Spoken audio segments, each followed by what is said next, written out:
Hello and a warm welcome to a brand new year of Business 7. We're looking forward to keeping you informed with in-depth analysis as well as interviews with experts on issues that shape the Namibian economy. But first, let's get to this week's Business 7.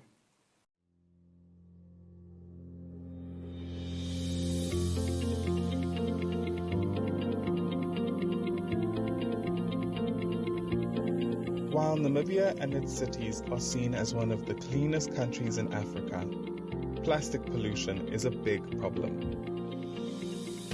Therefore, it's up to each of us to do what we can to reduce the use of plastic, especially single-use plastic bags. At Liberty Life Namibia, we've taken the decision to turn all our old branding items into reusable shopping bags. It's a way in which we can drive sustainability and look after our most important stakeholder, our environment. If you also believe in sustainability and would like more information, please get in touch. Liberty Life Namibia. In it with you.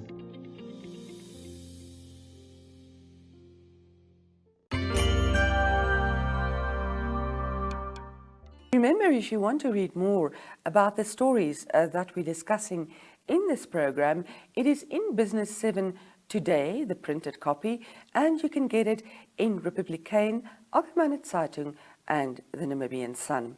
Now, one of our stories has the headline, Swapo Sacrifices Social Cohesion, and the article is based on a recent paper released by Professor Henning Melber. Now, he doesn't need any introduction in our country. He's Namibian born, and nowadays he is affiliated to various international organizations as well as institutions. Now, Melber, in his analysis of social cohesion, has a very interesting quote, which I would very much like to share with you. He says, after 3 decades in political power, Swapo has wasted social capital and sacrificed the asset of social cohesion and for short-term individual gains of a new elite. According to Melber, this is evident in Swapo's diminishing support in recent elections, and we're going to take a look at some of the slides that we use in this article.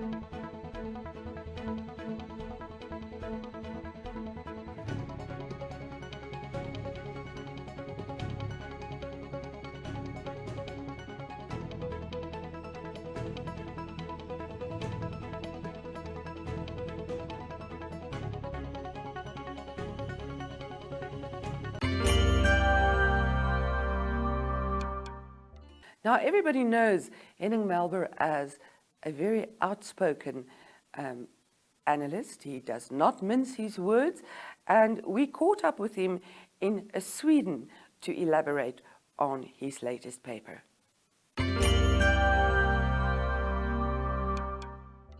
Welcome to Professor Henning Melber, a Namibian-born political scientist, nowadays working overseas.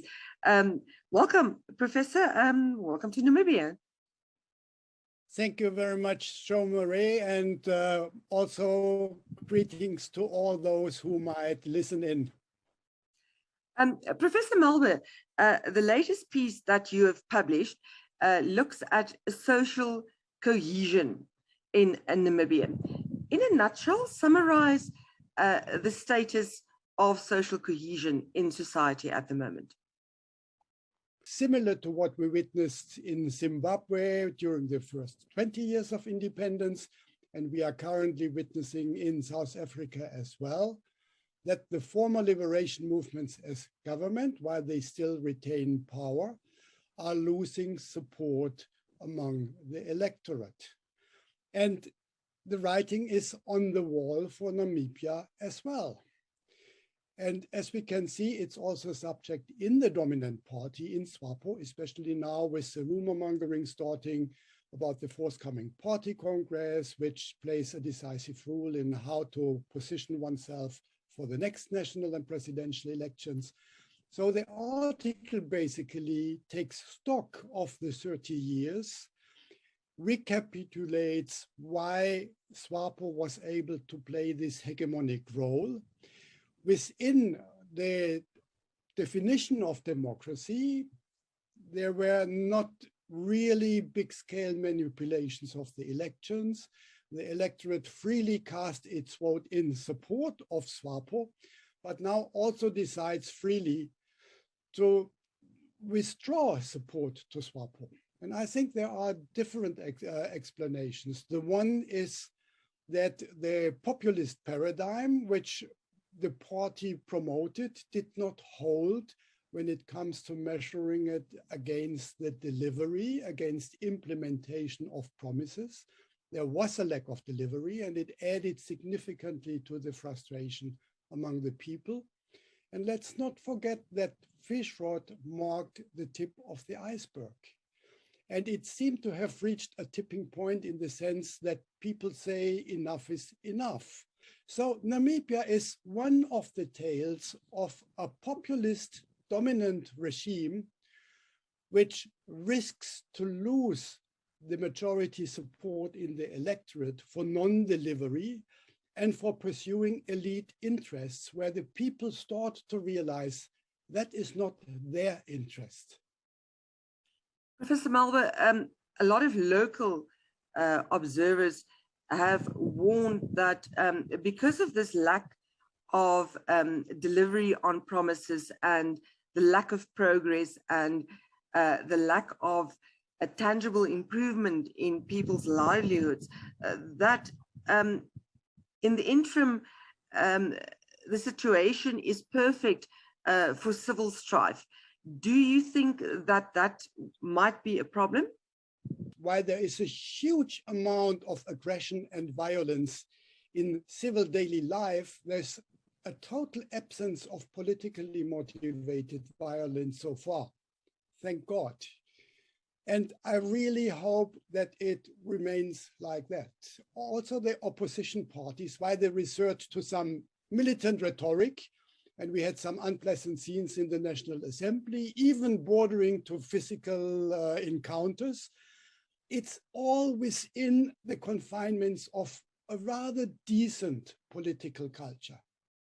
Yes, the rhetoric borders at times to hate speech, and there are multiple culprits when it comes to that, but it does not really instigate politically motivated serious violence so far. And I think that is one of the benefits we have seen since independence, the rather political stability under the hegemonic former liberation movement in power.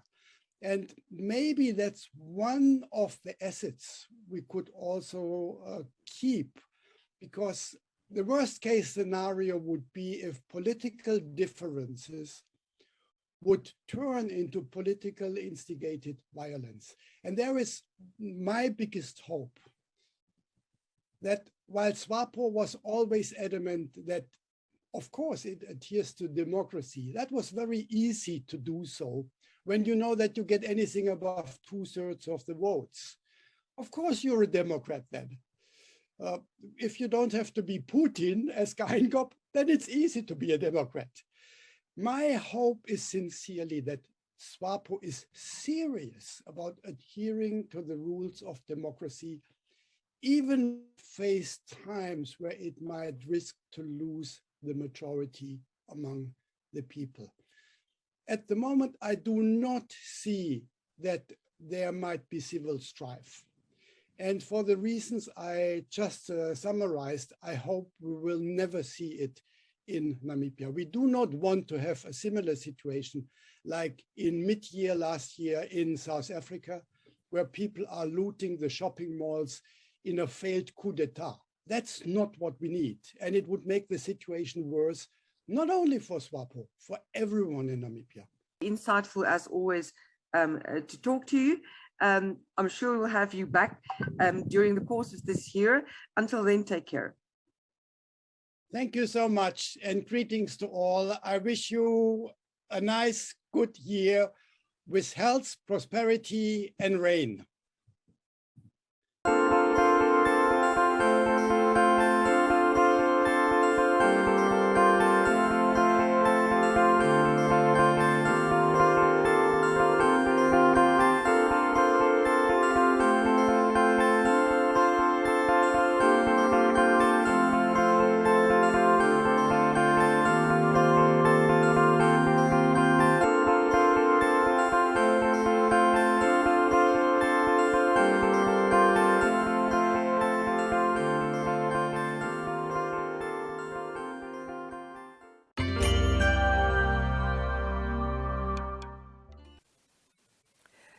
Part of the printed version of Business 7, which comes out every second week, is an infographic.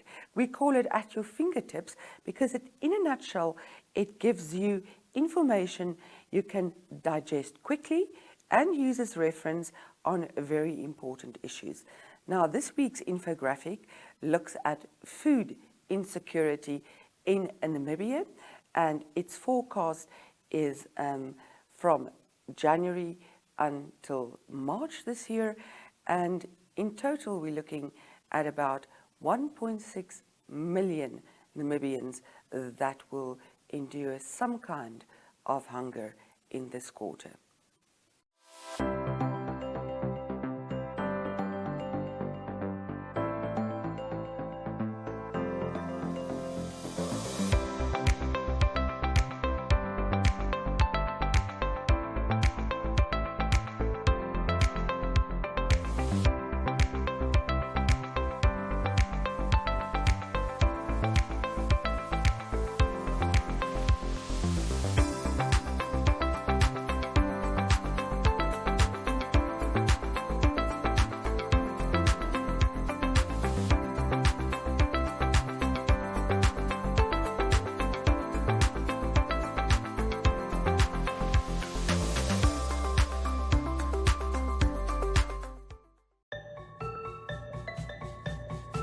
A lot has changed in the past 160 plus years, but the world is evolving faster every day.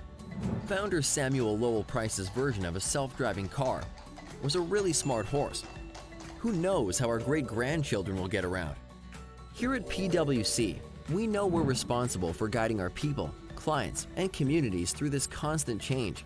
How do we engage the more than 220,000 people across 157 countries in the PwC network? Through a clear and simple purpose, to build trust in society and solve important problems. What that really means is, in between our morning coffees and our evening commutes home, we all live and breathe the same core values. Here they are, the 5 things that make us, us. We act with integrity. We speak up for what's right, even when it's the harder option. We make a difference. We stay informed and proactively look for ways to better our world. We care about each other, about our clients and stakeholders, about empowering everyone to do their best. We work together.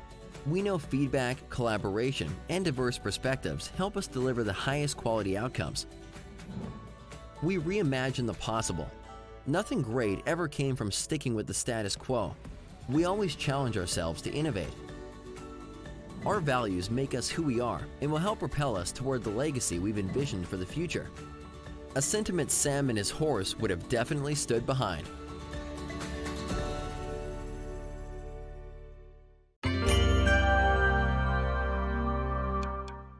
Our lead story on Business 7 today is very aptly named COVID's Car Economy Riddled by Risks.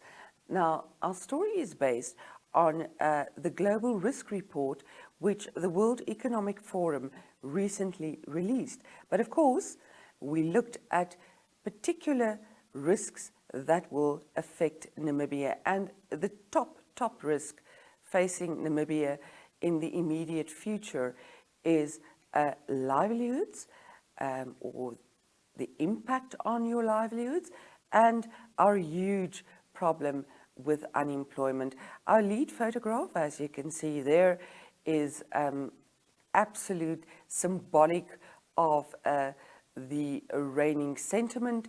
It's of an elderly man with a hat and a Namibian flag, and what you see there in the background is bags and bags of food aid. Now, the whole issue around unemployment was also recently tweeted by the very well-known economist Roland Brown from Ceres Capital, and he tweeted that in 2029, which was our last labor force survey, so it was 5 years ago prior to COVID, Namibia needed to create around 360,000 jobs to reach a full employment, and around 700,000 jobs for full formal sector employment. That is, of course, not taking into account non-cash earning workers as self-employed people or subsistent farming, etc. Now, Brown says that after COVID and taking into account the population growth in Namibia since 2018, Namibia probably needs to now create around 1 million new jobs. We also broke down the most pressing issues in Southern Africa, according to the Global Risk Report of the World Economic Forum, and this is how it looks. As you can see, employment and livelihood crises are amongst some of the biggest risks facing countries in the region. It's the top risk in Namibia, in Angola, in Botswana, and in Zambia. Prolonged economic stagnation, also a huge risk, featuring high in Namibia and South Africa, as well as Angola and Botswana. And then also issues like digital inequality, climate action failure, and state capture.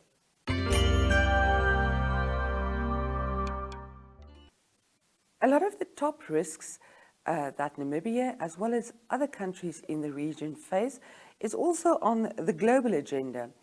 Now, when the World Economic Forum recently released their Global Risk Report for 2022, they released this video. Very clear in this report, and my colleagues will go into it in depth, is that in the survey, all the respondents are also more and more underlining the environmental and climate crisis that we are faced with. Our planet is on fire and we have to deal with it. And this is a risk that we really know. So we cannot say that we are faced with a blind spot. It is really also clear in the risk report that the respondents say there are two main challenges. One is a lack of implementation of what was agreed at COP26, a lack of implementation possibly on the net zero way of thinking in this century. And the second risk is then related to effect of lack of implementation and reaching 1.5 degrees zero is dramatic weather consequences, droughts, floods, wildfires, and etc. And here is, of course, adaptation measures necessary. The other one main risk that we are faced with, according to the survey, is inequalities and social crisis. We have seen growing inequalities, and how are we going to make sure that the social market economy is also using the necessary tools to address these challenges. And here I strongly believe that stakeholder capitalism, that the World Economic Forum is strongly then arguing for, companies also taking increased responsibilities in society, is one important piece of this. Short term, we are faced with global supply chain challenges. We do believe that they will continue also this year. We know there is huge inflationary pressure, and we also know due to the response to the crisis, there is looming debt crisis in the world that also reduces the fiscal ammunition moving forward among governments. And here, I also believe that if we're going to deal then with inequalities, going to deal effectively also with climate and nature challenges, we do need more public-private cooperation, because the private sector can add to this. On top of it, we also see that geopolitical tension and a fractured world is really a big challenge. And the reality with all the main challenges that we are faced with, global challenges needs global solutions. And are those solutions going to be developed in this fractured world? Let's see. Back to you again, Adrian. Thanks, Børge. Well, Sadia, you and your team produced this year's report. And can you take us a little bit deeper, perhaps, on the kind of key issues that you identified in putting this together? Great, thank you very much. And again, thanks to the team that put this together, the Global Risks Initiative team, and to our partners, Zurich, Marsh, and the SK Group. Let me put up a bit of the data from this 17th edition of the Global Risks Report. And we adapted our survey this year to understand a bit more about where the global mindset was among the 1,000 experts that responded to this survey. And first off, it's very clear that this confluence of all of the factors that have come together, all of the challenges that we're currently facing, are leading to a fairly pessimistic outlook. 84% of the people that responded to the survey said that they were either worried or concerned about the outlook for the world. Less than 4% were optimistic about the outlook for the world. Let's go a little bit more in depth into some of these results.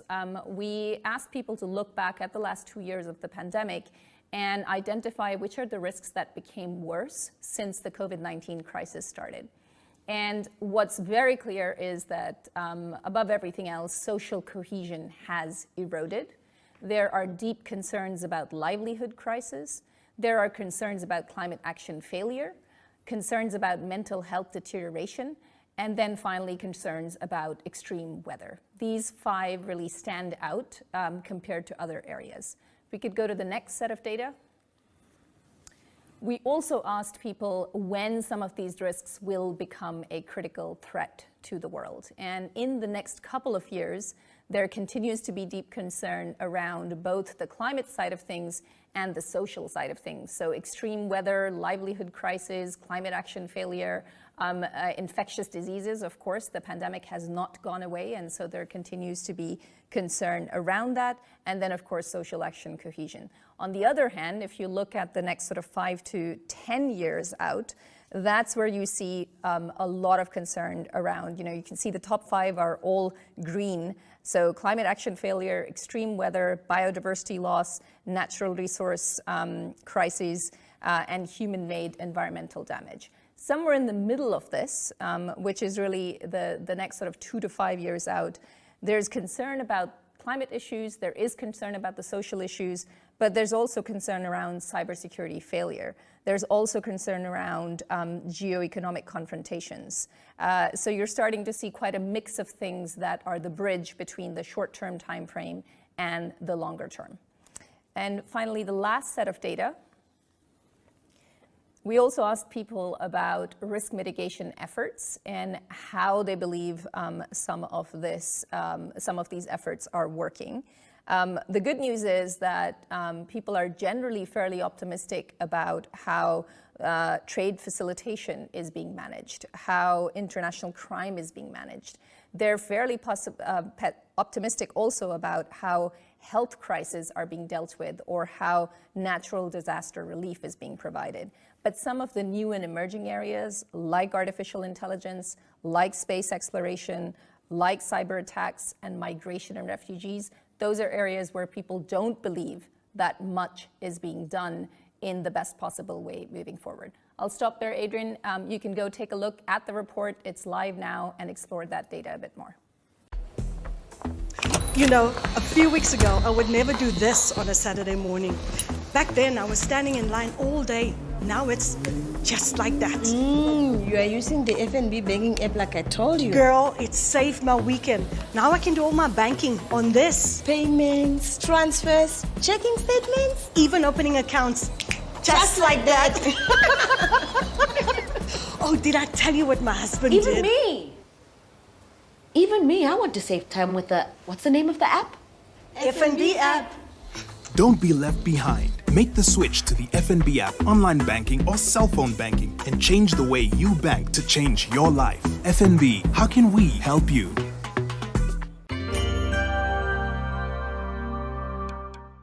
Thank you for joining us in this Business 7 program. We enjoyed your company. Remember, if you'd like to read the stories in more depth, you can get the printed version today in Republikein, Namibian Sun and Algemene Zeitung, as well as on the websites of the three papers. We'll see you shortly again. Until then, stay safe.